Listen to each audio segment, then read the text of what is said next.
Yeah. So what? It's your boy, Bits and Bobs. And it's Lamz. Yes, people, how we doing? Listen, welcome to episode 2 of What Now podcast. I am Bits and Bobs. She is Lamz. So this is what we're going to do today. We're going to talk about Man United, top of the league. We're going to talk about the Blues, Chelsea's Blues. Then we're going to talk about the league. And then also we're going to go into some important stuff. We're going to talk about racism, discrimination in sport. Take it away, Lamz. How are we doing? Okay. Welcome. Handing over the reins. Yes. Pressure. Obviously, I'm no Bits and Bobs, but I'm gonna do my best, innit? You're just better. Trust me. Just as good and even better. 100%. Yeah. So, just to round up, it's been an interesting week in football. Yeah. Would you have thought you guys would have been top at this point? 100%. I mean, Labs, remember I always said we were going to win the league. People didn't believe me. So, I mean, look, saying it and doing it are two different things, right? So it's been a good start to the year. Let's just say, 21 and 21, something like that. What about you? To be honest, no way. If you told me after that Spurs defeat, that you guys would be top of the, no way. And after you got knocked out of the Champions League, I was like, no way. They don't have the minerals, right? Not necessarily the squad. I just think the manager, I was questioning him at the time. I was like, does he have the minerals to take this squad of players, which is a very, very good squad of players, to the next level? Like, can they actually start lifting trophies, winning trophies, competing for the league? And I just thought, I just feel like maybe he might fall short. But I have to say, I've been very, very, very, very surprised. And I do feel like everything that's going on with the other teams around you guys is just it's going in your favor. It's pushing beautiful. The odds. It's beautiful. Pushing the odds more and more in your favor. Like what's going on with Liverpool right now? It's not looking too good. Klopp is rattled. Yeah. You can tell like the loss of these key players to their squad has really, really affected their squad. The thing about Liverpool is I'm not too sure why Firmino and Salah didn't start that game. Mm-hmm.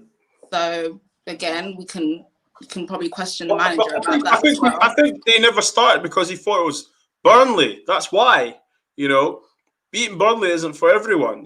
Chelsea managed, we managed. You can't disrespect your opposition. At the end of the day, we know this is the Premier League. We've seen Watford, who were relegated, beat the leaders Liverpool, who were unbeaten at that point. 3-0, exactly. So it's you never ever underestimate your opposition, and I suppose that was his mistake as well. Now I'm hearing Kevin De Bruyne's out for a couple of games, so I'm just thinking, damn, it's really working in your favor, isn't it? Like 21 must be coming. I don't know who in the United camp did some judge yet. Listen, the judge is strong. Working. But the funny thing is, listen, there's 23 people in here. Make sure you smash a like, guys. Also, Lamz is one of the co-hosts from Midnight Vibe. So please, if you have a question to ask her, please drop it in. Just changing up a little bit, Lamz, just a little bit. But Lamz, look, the funny thing is, right? We are top of the league by 6 points now. 6 points off Liverpool, okay? Mm-hmm. And Man City's best player has just got injured for the next 4 to 6 weeks. Yeah. So he's going to miss a lot of football, right? Not to sound nasty, but we at Man United need stuff like this to happen. You need luck. You need to make your own luck. Do you know what I'm saying? And for me, right now, the PE teacher seems to be the flipping headmaster right now. Do you know what I mean? Because everyone else is his pupils. Do you know what I mean? Coming under, like, you got Klopp rattled. Listen, Sean Dyche and Burnley, yeah? Personally, I don't like the Klopp. The fans for what they've done and stuff. Not every fan will be brushed with the same, tainted with the same brush. Mm-hmm. But for that, with the banner they done, the White Lives Matter, stupid. Yeah. And also, the football they play is not the best, but some teams got to play it. Do you know what I mean? It's kept them in the that dirty in the mud, like What that shithousery. Stoke, that old school Stoke, that Yes. old school Bolton, that type of football. Yeah, 100%. So someone's got to play it. I get that. And to win at flipping Anfield after they've been undefeated for 3-4 years, whatever. Fantastic. It's good for the Premier League, and that's why we have the most entertaining league, because stuff like that can actually happen. Now, I mean, enough about them. Enough about Cookie Crumble FC. There's a club in, is it Southwest London? Is that where they're? What are they called? Funny. They wear blue. They're sponsored by Free. I can't. What are they called? Chelsea. That's it. Chelsea. So, Lamz, what one for your club? What's going on? I mean, what can I say, Bobs? What can I really say? Like, I'm smiling, yeah. But this smile is literally trying to hide the pain and the frustration that I'm feeling inside, yeah. For the last couple of games, even when I've been on the Midnight Vibe show, GNA TV, on Monsters live streams, I'm literally just sitting there, just smiling, because I already know what's coming. I already know when I'm watching everybody getting stressed and thinking, what is this? Like, I'm like, did you not see this coming? Yep. I saw this coming at the start of December. We're almost in February now. Nothing's changed because he's doing the same thing constantly, week in, week out, right? And the thing is, people will sit here and say that I have an agenda against Mason Mount. I don't. I thought he was phenomenal last season. And when I heard he got his England call up, I was like, he deserves it. 100% he deserves it. He came into this senior Chelsea squad from a championship derby side who failed to get promoted. And he literally got himself stuck right in. And I was really impressed by the energy, the performances that he was putting in. And that contributed to not even just him, some of the other young players, again, stepping up as well. 100%, the players that were left. And we performed much better last season than I expected us to. I thought, okay, this is it. We're going to drop out the top 4. Lost our best player, transfer ban. Club legend as a manager, but still on paper, inexperienced. Doesn't really have that winning mentality as a manager, not as a player. So I thought, okay, we're going to struggle. We're going to get knocked out the top 4. I thought we would seriously finish where Arsenal finished, and they would finish where we finished, considering the investments that they made and where we were as well. Yeah.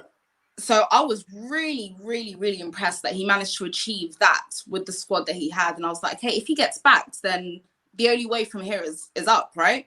100%. 100%. I have to say, I was so wrong. Even the style of play that we were playing last season was exciting. Yes, defensively we weren't great. We were conceding a lot of goals, but we were also scoring a lot of goals as well. Yeah.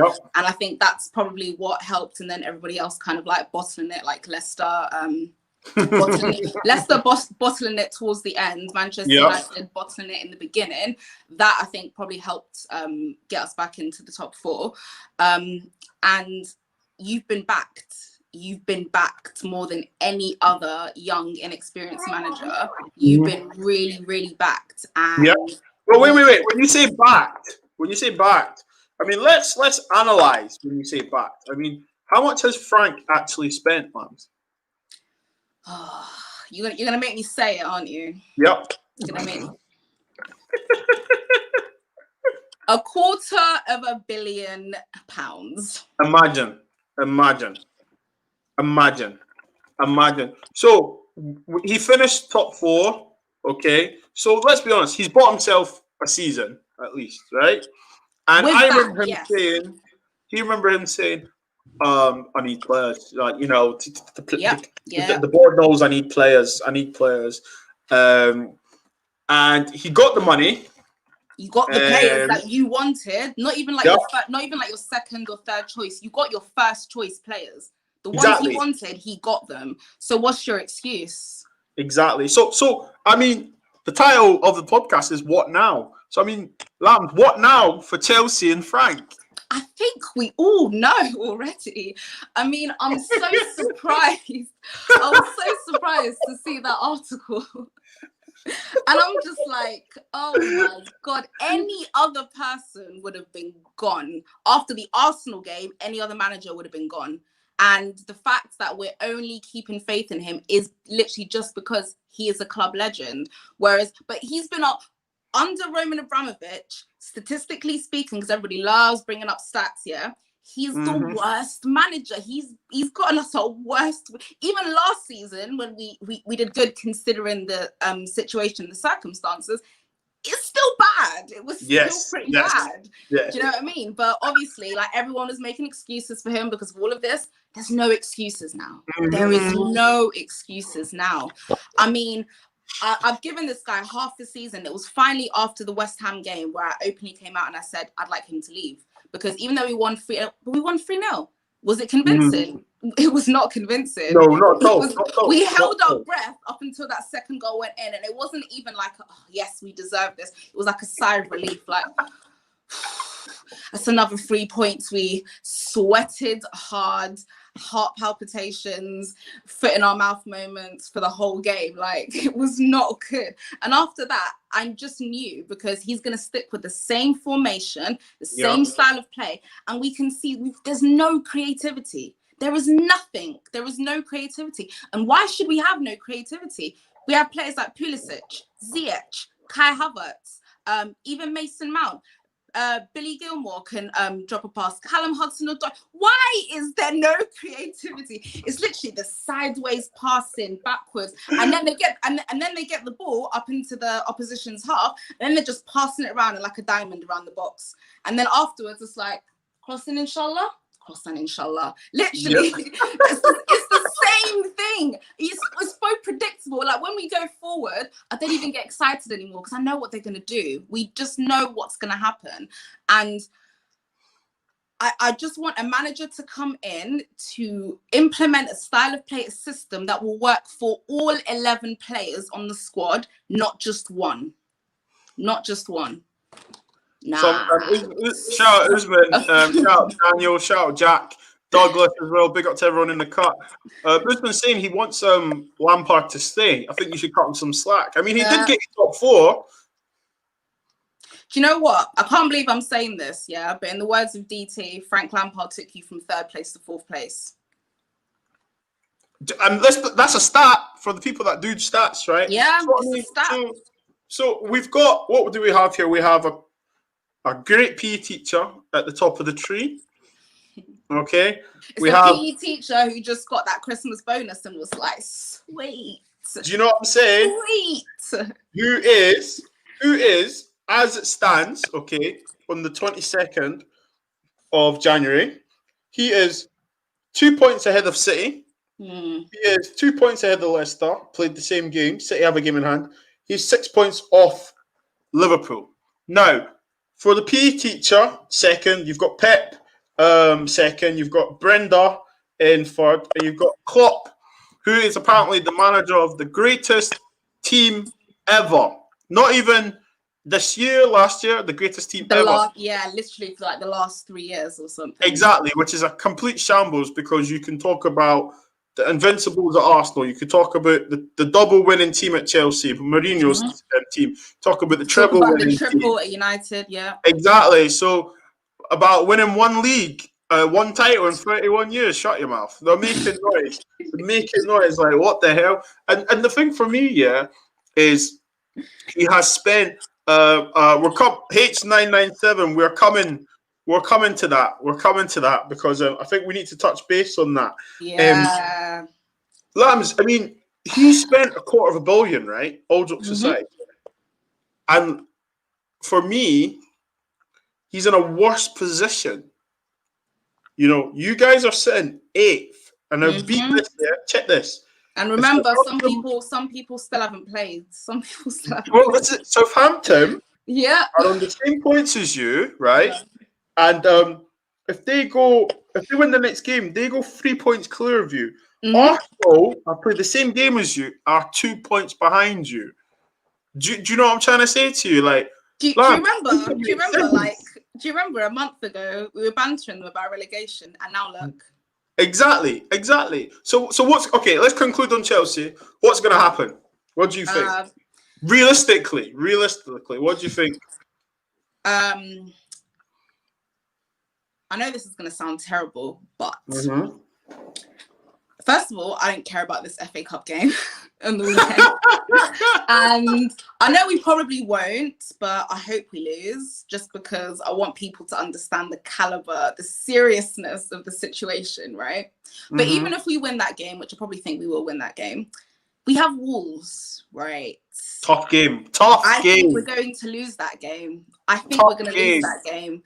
And if he doesn't get sacked after that game, then I've nowhere to go with this team anymore. Nowhere to go with this team. I'll still support them because that's my team. But in terms of me sitting there commenting like what do I think needs to be done, I'm just going to keep my mouth shut because it's so obvious and clear for everybody to see, right? And you know what you need to do to act. So act, right? At the end of the day, it's not just one manager and one player, yeah? Yeah. It's 11 players, right? And if 10 of them are not playing for you, you've lost the dressing room. You have to go. That's it. The funny thing is, right? Is an absolute legend, proven winner, yeah? Won everything everywhere he goes, yeah? At Manchester United, he lost the dressing room, so he had to go. He had to go. The funny thing you say that, right, is see what you're saying now, isn't it? Like hold tight, Manny in the building. Manny, if you're free, let me know, man. Do you think though I'm playing devil's advocate, Lamz, right? Do you think you're being a bit harsh on the guy? Absolutely not. And the thing is, people will sit here and be like, oh, I'm a fake fan, I'm a plastic fan, I don't know what I'm talking about, this, that, and the other. But I actually do know what I'm talking about. And when he came in last year, I was willing to give him the chance. Yeah, I was impressed with what I was seeing as well. Like this is a manager who's hungry. This is a manager who wants to prove himself. This is a manager who clearly loves the club. He wants us to do well, and he had like such a special relationship with the fans. You know, after the games, like walking around Stamford Bridge. You know, we'd all just be there like super. And I was there too. That was me. I was there like, yeah, super Frankie Lampard. I was there. I was supporting. I was loving what I was seeing as well. Yeah. Defensively, we weren't so great, but I thought hey, for a first season at a big elite club for an inexperienced manager, he's actually like surprising us all, and I'm really, really impressed.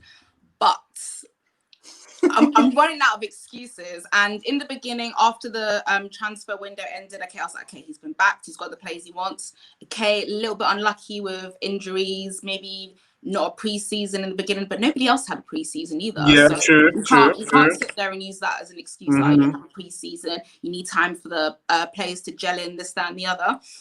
But we actually did have that time for the players to gel in, because at one point, not all of the new signings were fit. So we still had to like incorporate them bit by bit with our current squad from last season as well. So he did actually have that position, that time to play players in different positions, see where they thrive, try different formation, try this and that. And we could see, yeah, it was a bit patchy in the beginning, but he didn't really he doesn't have a plan B. And I thought, okay, it's going to get better. And it didn't get better. It got progressively worse.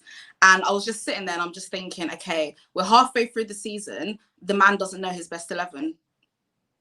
We're halfway through the season. Yes. The man only knows 4-3-3.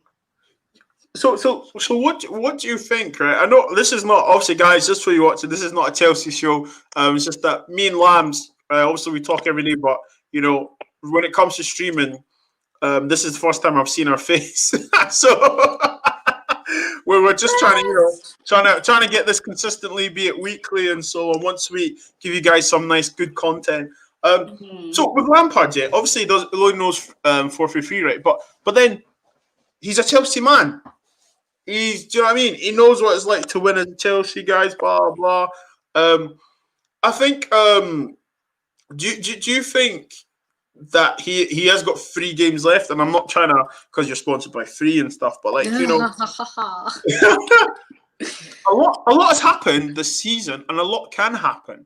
Because I was thinking, yeah, I went on Monster's stream with you guys, and I was just trolling in it. Then I did really deep it. I thought, you and every single other United fan. Because basically. I just think I think you should give him the season. Do you know that? Give him the season. I bet you wish we'd give him the season. No. Do you know what? Obviously, look, from a Man United point of view, obviously it would be brilliant if he stays because he's doing rubbish. However, this is not FIFA. You can't just buy these players and they just play well. They're always going to take time to gel. What it doesn't help himself is that he's playing a striker left wing. He's mixing chopping players, and he's not really been playing Callum Hudson-Odoi. And obviously with Kovacic, Jorginho, Kante, he can't get the right remedy right now. And it's like saying, I say this to everyone, you can have all the ingredients in the kitchen and still be a shit cook. I would actually give Gilmour a shout alongside Kante, to be honest, because Kovacic has been abysmal. The last couple of games, clear to see. I love the guy, but terrible performances. Reece James, if he's not fit, don't play him because he's been terrible as well. Reece is in pieces. Oi! He really is. He actually is, honestly. And people talking about how Reece is going to replace Trent, and I'm like, right now they look like they're both in the same boat. They're both in the same boat. Like they're both on ropes right now. It's not looking good. So again, and I think if Reece James's performances don't improve, I think Roman Abramovich could probably be looking for a replacement for him in the summer, to be honest. Well, you guys because Azpilicueta is finished. We know this is the last season. So if Reece James continues to just continually have these performances and he doesn't get better, it's just not up to our standard. I love the guy and I want him to do well. I want all of our players to do well, of course, but I understand what the standard is for my club as Chelsea. And right now, below par. I'm even questioning, like, Chilwell's been a bit sus lately as well. Got off to a great start. He's been a bit sus. And again, I don't know if it's to do with the mentality or it's just like this formation is just not getting the best of it. It's just not working. And again, just to touch on that comment as well, like all of these managers that we've mentioned that manage all of these top 6 clubs, every single one of them, even Ollie, is better than Lampard because at least Ollie's won something. Do you know what I mean? But every single one of them is better than Lampard. Like Arteta, with that calamity of an Arsenal squad, managed to win something, And even though they went on that terrible run where they were looking like they were about to get relegated, it's not his fault. He was using what he had. So much dead weight in there, and we already knew before the season started. They don't have a central attacking midfielder. They don't have that. That's what was missing. That's why when they put Emile Smith-Rowe in, suddenly stuff's coming through the middle where it never came before. The strikers are suddenly getting service. Do you know what I mean? Like, it's funny what happens when you actually play a player in their position. Do you know what I mean? Lambs, shout out to H997 Lampard Ingo. So that tickled me. Lambs, the question here. From Daniel, big up Daniel, by the way. Got much love for the guy. Question, not this one. Just before you go, Lambs. Daniel said, "Do you think Mount will do better under a different manager if used right?" Ooh, 100%. Like the potential is there to see. And the thing is, even now, and what's really annoying me when I keep on seeing Mason Mount, especially in these last couple of games, is that we're not going to get the best out of him. People will still be twerking for him because the guy looks burnt out. I'm seeing literally he's just running himself ragged, not completing passes, making half-complete passes, giving the ball away in critical positions where the other team can quickly counter-attack, and they're down our end so quickly before we even know what's hit us. And it's because we're giving these balls away in like vital positions. I don't even blame him for it because the guy looks exhausted. Like you're burning him out. He just turned 22. He's still young at the end of the day. He still has time. Like bring him on like as a sub, like bed him into the squad, bring him into the system. And right now, the system only benefits him, no one else on the squad. And you know what I mean? It's not even doing him a justice as well. Like it's because you're not bringing his best potential out. And we've seen his best potential. But okay. Daniel, let me know if that's a good enough question. Hold tight, Jem in the cut, Winter Surfer. Big up to you guys. Jack Attack has got a question for you, Lambs. Is Manchester red or blue? Just a random question. At the moment, blue, of course. At the moment. At the moment. Until you lift it up, then I'll change my answer. But at the end of the day, they are still close. Until I see them start dropping points, they are still challenging you. Well, do you know what? I'm not going to argue with that because, you know... And they've won it a lot more recently, obviously. Yeah. Look, I mean, I'm a Man United fanatic. However, I'm a sensible Man United fan. Well, at times. But until we win something, we can't really make that much noise about what Manchester is. That's why it low-key hurt me that we got beaten that semi-final. But I'll always say Manchester is red, just like Jack Attack here. Obviously, we need to talk about Arsenal because obviously we've mentioned Man United, Cricket Crumble FC, your club Chelsea, and Arsenal. Arsenal, from relegation to 2 points behind your club. I mean, what's your 2 cents on that, Lamz? I think that's what makes the situation so much worse. Like,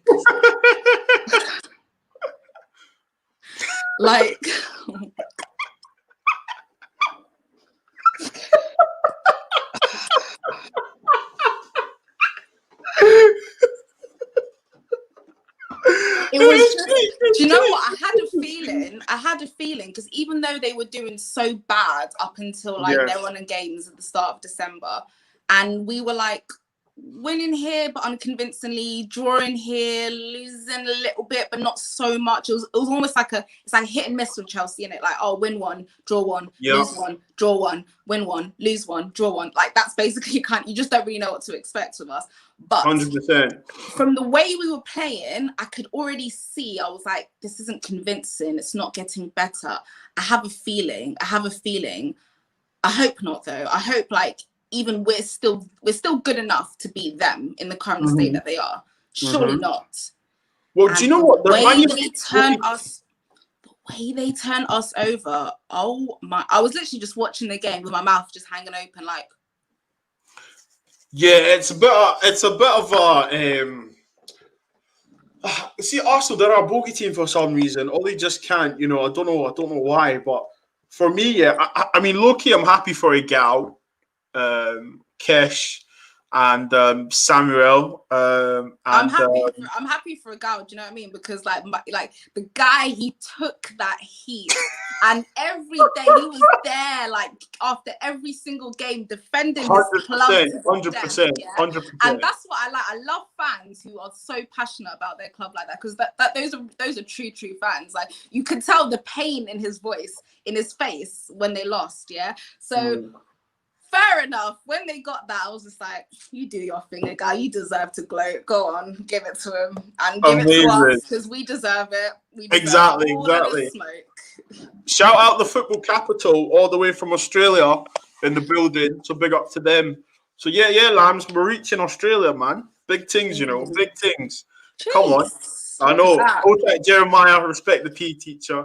H997 says, I think Lampard should do the 2-man strike force with Cho behind them because he's got excellent passing range. Who are the 2 strikers, though? Yeah, H997. Who's the 2 strikers?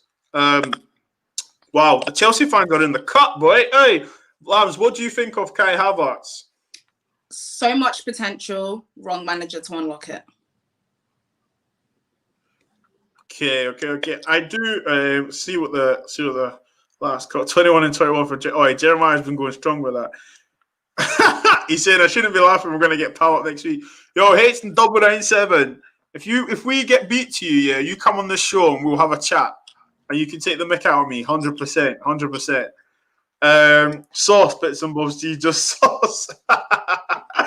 Right, okay. I mean, let's conclude on Arsenal. Are they making the top 10 at the beginning of the season? Do you know what?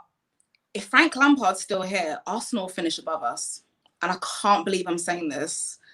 But if he doesn't go, Frank Arteta will finish, but Arsenal will finish. Oh my God. That can actually happen.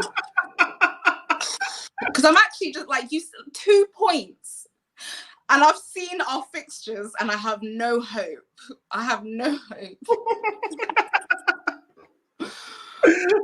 Like, oh my God. Like, our record against the top 10 is terrible.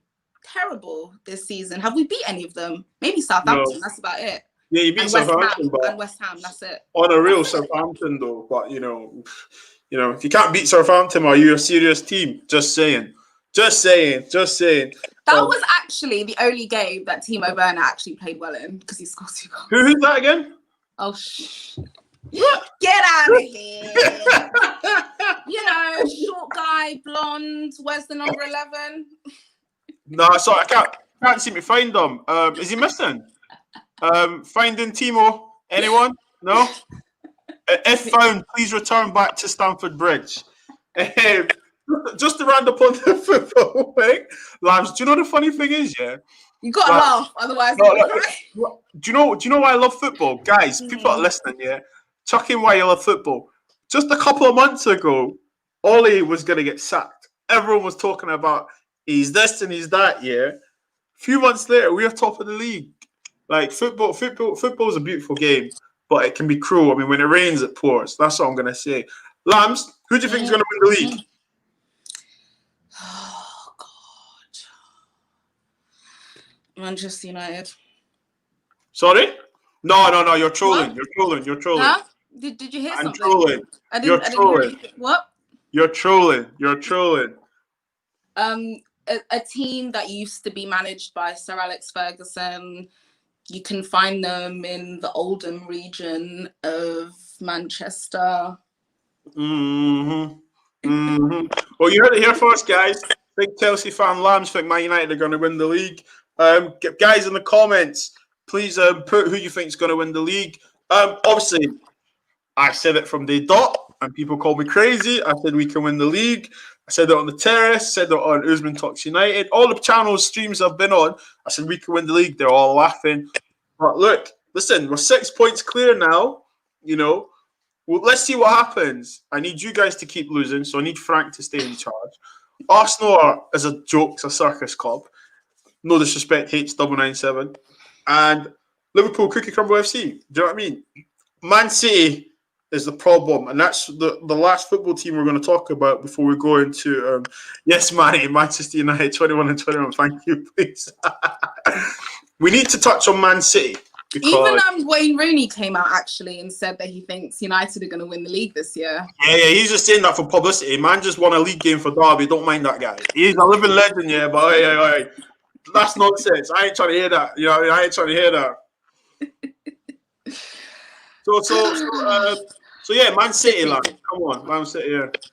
Right. So my thing about City is I actually thought they would struggle this year because of the shaky kind of start that they got off to, and I think that's mainly due to the fact that lack of goal scorers, injury to Sergio Aguero, and literally for the last 10 years now, is it now? This guy is their top striker. I think he's the top striker in the Premier League at the moment or something like that. So and you can tell the amount of goals they scored and how literally he contributed to a large percentage of those goals. To replace a striker of that caliber is going to be very, very, very difficult. And to be fair, Jesus is not on Sergio Aguero's level, and when you're in these games, you can see absolute sitters being missed by Sterling, by Mahrez, even by Jesus, by a lot of their attacking players, and it's just because they're not natural strikers. So Pep wouldn't play them in that position as a striker because it doesn't work for them. So their issue is lack of goal scorers. Once they sort that out, I mean, obviously they've been able to kind of get a few goals here and there, got lucky with a penalty here and there, maybe a goal or two from midfield, at 70 minutes and then at 80 minutes, and then that's enough to kind of win them the game. So slowly but surely, they've been scraping through, picking up the points, not entirely convincingly how they used to by just smashing 3, 4, 5 goals past teams like they used to. But again, that's just because of their lack of goal scorers. But they do still have. It's City, so their squad depth, their B team could walk into most people's A team. Do you know what I mean? Exactly. They're still that good. So you'd expect them to always be up there. I do feel like they might fall short just because of that, lack of goals. Where I feel United have more potential for that. They have Rashford, they've got Greenwood, Martial, Cavani now as well, whereas City have Aguero if he's fit. So I think that's where United might just edge them. But defensively, City is so much better than you. And it was a bit shaky in the beginning, but they picked up Ruben Diaz. It is Ruben Diaz, isn't it? Yes, it is Ruben Diaz. Yeah, Ruben Diaz been amazing. Cancelo stepped up for them as well. So yeah, like they're looking pretty good, like defensively, very, very, very solid. And that's why they tore us apart too. So,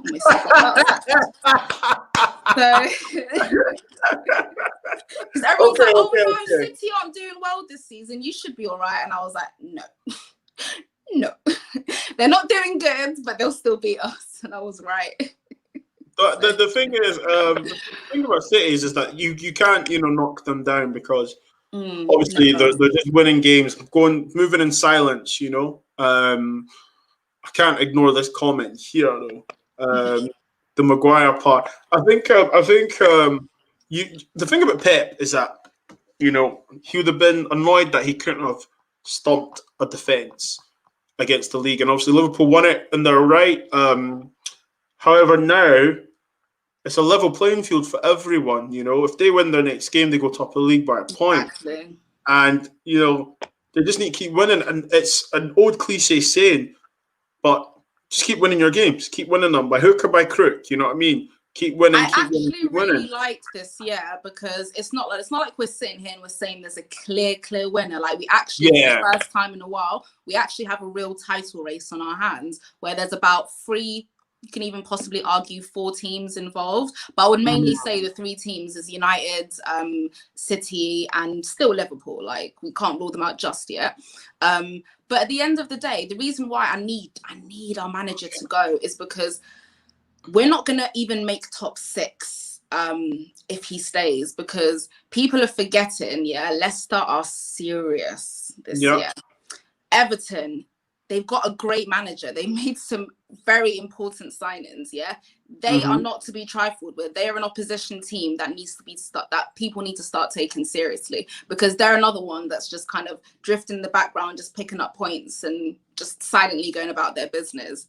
Okay, so you have those teams as well as the usual City, United, Chelsea, Tottenham, Arsenal. There's so many of these teams competing for these 4, possibly 6 places, and we're the worst ones, possibly. Don't see any light to the end of the tunnel if it continues like this. No. If it continues the way it does, boy.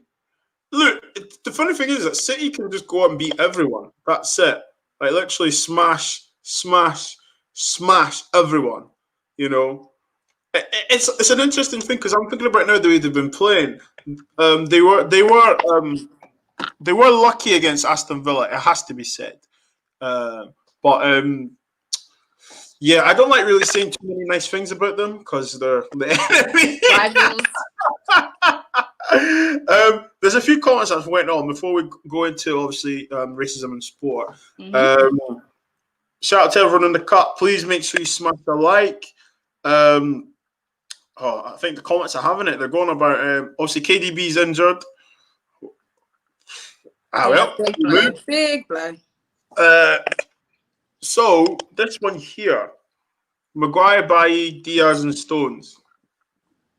Now I'm going to try and not be biased with this. Okay. We'll start with Man United. Okay. I think Maguire plays better with Bailly. 100%. Yes.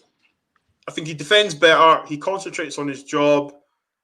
We don't really have to worry about Harry's pace because Bailly's athletic, also good on the ball, and normally reads out danger. Against Fulham, he struggled with that goal, but he's normally on it. And, Bailly's very sharp on the toes.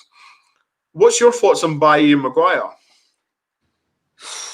Well, didn't look good for Maguire in the beginning. I do feel like with everything going on in the media, his personal life, the KC court. Yeah. But all of that, like being in the public eye, people like criticizing you a lot, people saying you're not worth the price tag, you're a fridge, you're a waste of money.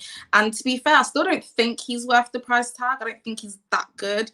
I think he has improved though. He has kicked on a bit, maybe since about end of October to like the middle of November. He has started turning it around a bit, and I have to say his performances for like the last 5 or 6 games have been incredibly consistent, and I think it does help having Bailly next to him because he's a little bit he's a lot more solid, I think, than Lindelof. Like Lindelof's all right, but he's got these moments in him, and I feel like when he makes a mistake, when one of them makes a mistake, it affects both of them when they're in that partnership. Do you know what I mean? Bailly and thanks Prime, Bailly and sorry, not Bailly, Lindelof and Maguire. Whereas Bailly, he'll clean up after Maguire. So if Maguire makes a mistake, Bailly will get back and mop it up quickly, whereas Lindelof wouldn't. So I think that's a better partnership, to be honest. I still don't think they're both better than Diaz and Stones. Stones, man, what a comeback! The forgotten man, isn't it? I agree with everything you said about Maguire and Bailly, 100 word for word. I agree with you. On recent though, like I think Stones and Diaz have kept like 8-9 clean sheets. Yeah, so like Stones. Like what's Stones playing at? Like JS, man. JS is in the building and he's scoring goals. Like, do you know what I mean? Like. I think they are looking very dominant together. Diaz looks to be a bully and a good defender, and they're both good on the ball. And maybe they found their partnership. Obviously, due to injury, John Stones just came in. So I mean, who knows? Who knows? I'd love to see one of them get injured. Yeah, of course. So they don't play well, obviously. But here's a question right now. Prime is trolling. 100% trolling. 100% trolling. Prime is trolling. Shout out Gal in the cut. Gal, you missed it, man. We're bigging you up, bro. Happy that Arsenal. Rewind quickly, Gal. Rewind quickly, and then forward. Yeah. Right, Lamz. Obviously, we've had our football catch up with Gisted and stuff, but also what we like to do on this podcast, me and Lamz have a passion for equality, discrimination, racism, and calling it out where it should be called out. And also, last little thing here, H97 says, Lamz, don't fall for the hype. Can you see the comment there? No. It's coming. There it is. It's coming. There you go. Fulham couldn't capitalise against us, and our defence is awful too. So,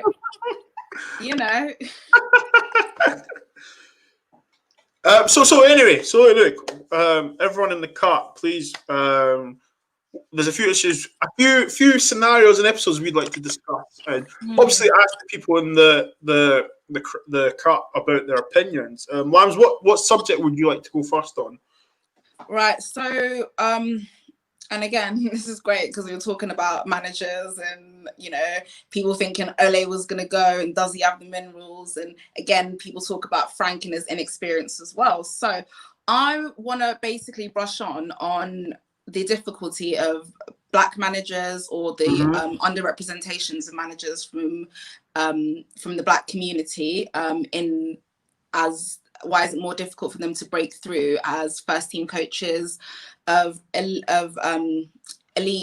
English league teams, so say Championship, Premier League, and that's the issue. Like the representation is really, really low to virtually non-existent in the Premier League anyway, and that's like the top level. So that's kind of what I wanted to touch on.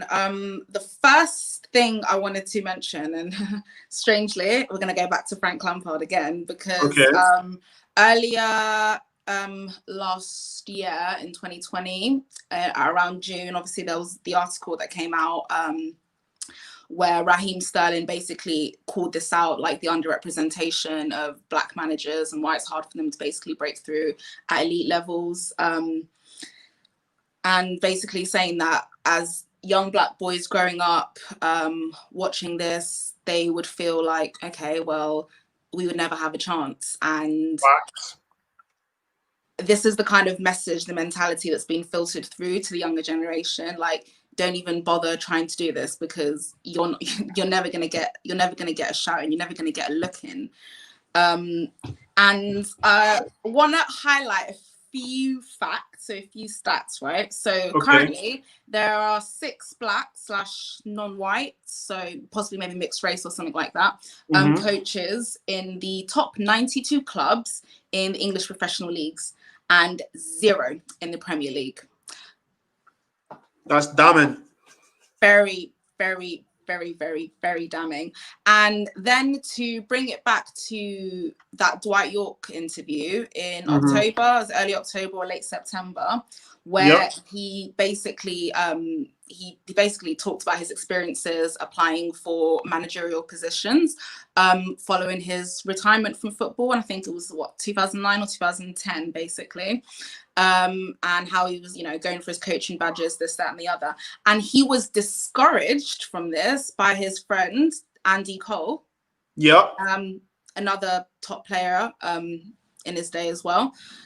And Andy Cole actually mentions, and he's mentioned this in a separate interview, like a couple of years back as well. And also Dwight York mentioned that he mentioned this to him as well, that even if he wanted to get into coaching, managerial positions and stuff, he wasn't willing to put himself through that experience, through that system, because he knew ultimately he would not gain favor. It just wouldn't work for him because the system wasn't built for him. And then another thing that kind of opens my eyes and makes me think about it a little bit is Dwight York actually, he went for the Villa job and failed. He also went for the Sunderland job, and he'd been a player there for about 10 years. Aston Villa. So yeah, he's given and he's given like most of his life, a good portion of his playing life to these clubs that he ultimately got rejected from a position for. Rejected from a position, and that raises questions to me, because I'm just thinking, with the Sunderland job, he had a recommendation from Sir Alex Ferguson. It's like you can't ask for a better reference when it comes to applying for managerial positions. And 100%. Even with Sir Alex's help and influence, he still couldn't get a look in. And this is Sunderland, who are now, they're not even in the Premier League anymore. They're not even in League One. Yeah, so I'm saying they're not even in the Championship now. They've really, they've gone down, right? So how can this person, with his qualifications, obviously, with his experience as a player, with his status as a player legend, didn't have the credentials to manage Sunderland? It's and all of these other managers who've come in now since have taken them further down. And I'm sitting here, and again, I love the guy because he's our player, he's our player legend, but does he have the credentials or the minerals to manage a Chelsea side, a Champions League, Premier League team, when you can even promote Derby? No.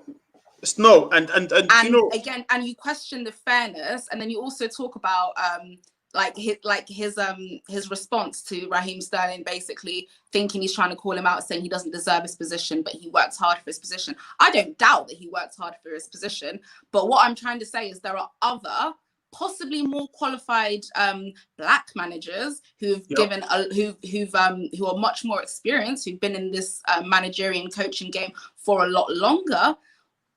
My thing is, why is it so easy for Frank to get the job of managing such an elite team, given his credentials, and people like Dwight York and even Sol Campbell as well? I've heard he's been turned down from many managerial coaching positions, team coaching positions as well.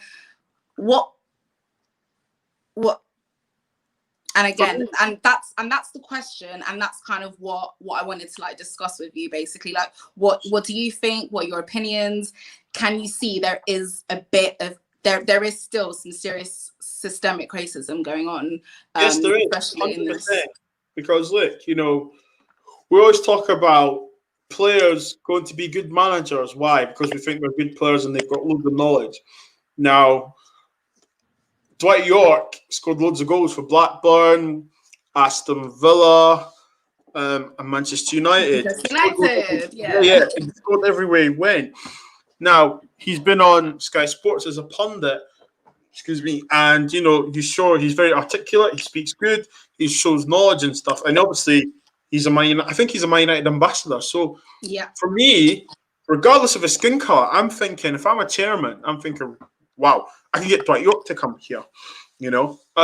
There's systematic, or at least consider him as a serious candidate. Exactly, because he's worked under the best manager in football. You can say it's debatable, but I don't think so.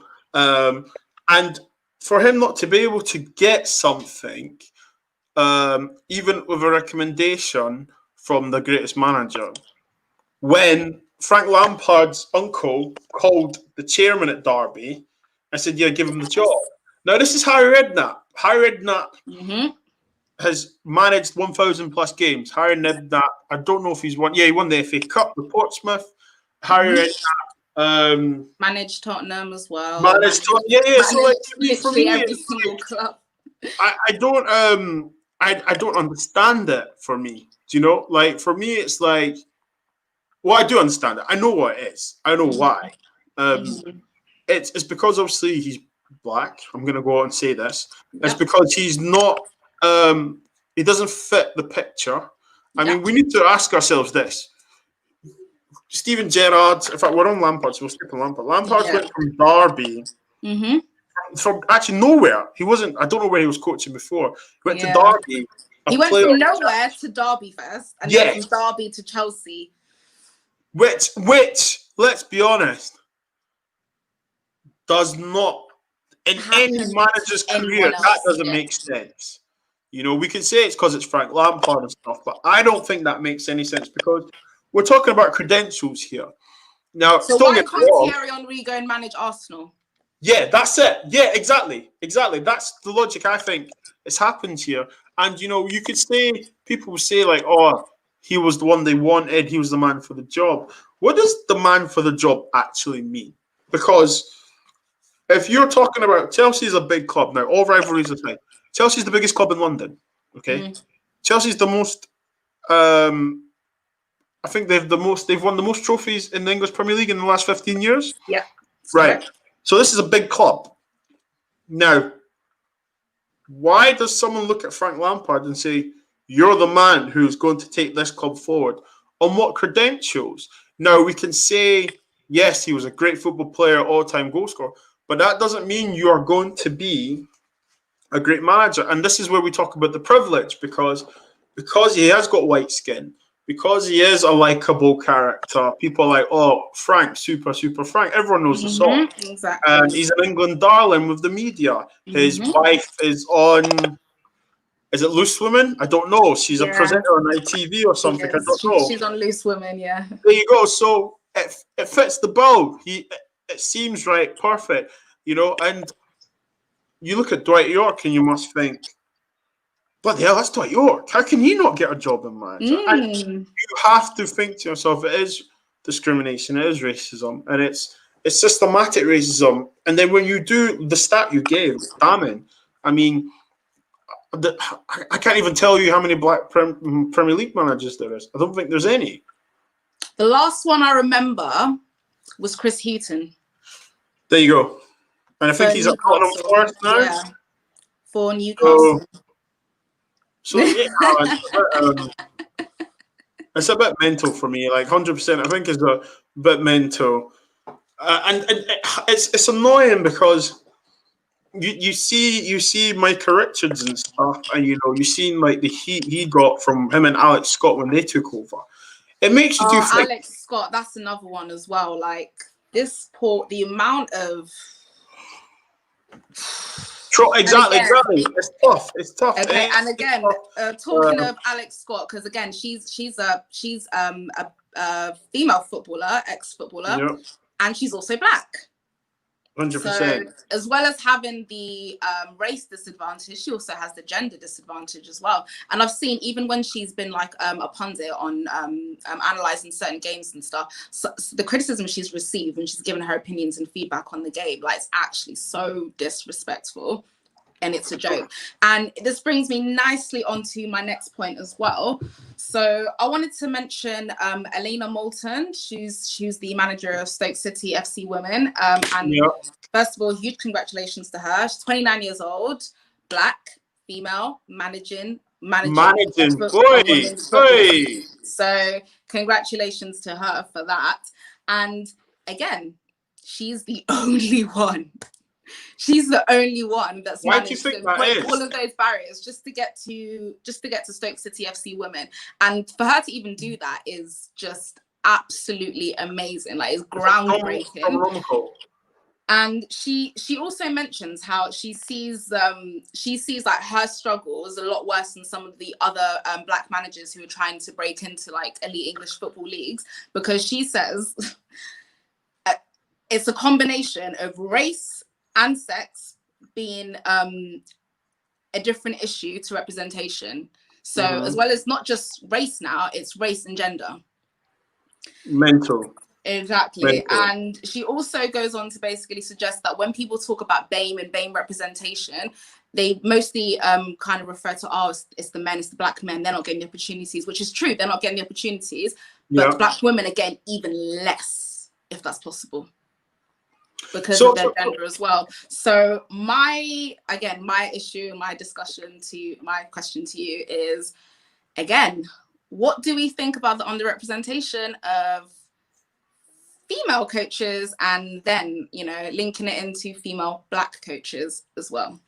Well, I think you need to look at there's quite a lot of black female football players. Okay. Now, the female football players and the non-black female football players, right, all have the opportunity to learn their craft, play football, hopefully go and win trophies, and so on and so on and so on. And then obviously, you know, the next development is to manage or to coach in some sort. And after you retire from football. Yes, right. And you must think that from seeing a lack of representation, be like, some people will be dismotivated, some people will be motivated. And, you know, big up to this woman, because she's broke a barrier, broke a narrative. However, it's sad though, because 2020/2021, people are becoming the first of something. And for me, that's quite sad, because it's embarrassing and at the same time triumphant to be the first of something, but to be in this day and age, to be the first black something, or the first female of something, then to be the first black female, is absolutely astronomical. It's crazy. It's ridiculous. And I think that we need to talk more about these things. I think we need to normalize this actually happening. I know America have this thing called the Rooney Rule. Explain quickly. Yeah, so basically, you have to make sure that everyone gets an interview, especially if they are black or Hispanic, anything ethnic. If you are visible, or Asian as well. Or if you have any visible ethnicity to be guaranteed an interview, then it's up to you to obviously win that, to sell yourself in an interview, which is fantastic. And then it gives the old saying, we don't want jobs because we're black, but then the argument is we don't get jobs because we're black. Basically, yeah. Develop the talent, develop the people you see. For example, develop these people. If for example you think she's a great footballer, or they show interest in coaching, the tactics side, ask the question, would you like the opportunity? Because one thing I've noticed, and I've said it all the time, is that there's a thing that stands in women's opportunities, and it's men. Okay. Now, there's a thing that stands in women of color and opportunities. The system. Yes. Do you know? So that's the way I see it. And if we change the system, the visual and the whole body of it all will be completely different. 100%. And, you know, I want more stories about that. It's a shame, and I can imagine you have to probably search quite far and wide to get that story, because I never heard of that. And I really did. And you know what? Just to add on that, because I didn't even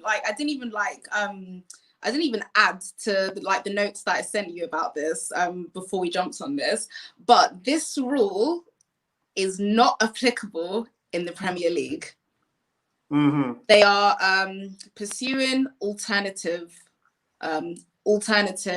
pathways still currently.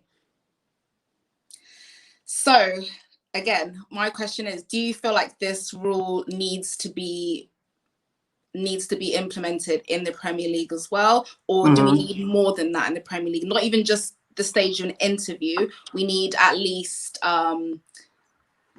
we need I don't know, maybe at least we need the rule. We need the rule. Let's not sugarcoat, okay? Yeah. Do you know the reason why we need the rule? Okay, let's look at the Premier League players in the last 15 years. Yaya Toure. We can even go further than that. Les Ferdinand, Andy Cole, Ian Wright. Yeah, Ferdinand. Do you know what I mean? And we could talk about, like I said, Yaya Toure, Vincent Kompany. We could talk about John Wright Phillips. There's so many players. God, flipping out. I mean, the year Arsenal done the Invincibles, how many black players were in that team? Do you know what I mean? So many. Look at the Chelsea players: Desailly, Babayaru, Melchior, Drogba. Come on, these iconic people. Yeah, but these iconic people that have contributed. Maluda, the list goes exactly. On. Do you know what I mean? Look, these people that have contributed massively to the English game, and they reflect society as well, let's be honest, are not in the coaching ranks, are not at these academies. They're not in these positions of power, i.e. the first team coach, the manager. They don't get these positions of power. And again, to bring it back to some of the notes and sources that I sent you as well, Yuri Batista, right? He said he's noticed from when he's been training, managing, coaching from like grassroots level, and as you go further and further up to like elite standards, academy and elite standards, etc., he's just like, you'll see a few of them, like the black coaches and managers, coaching staff in grassroots level football, right?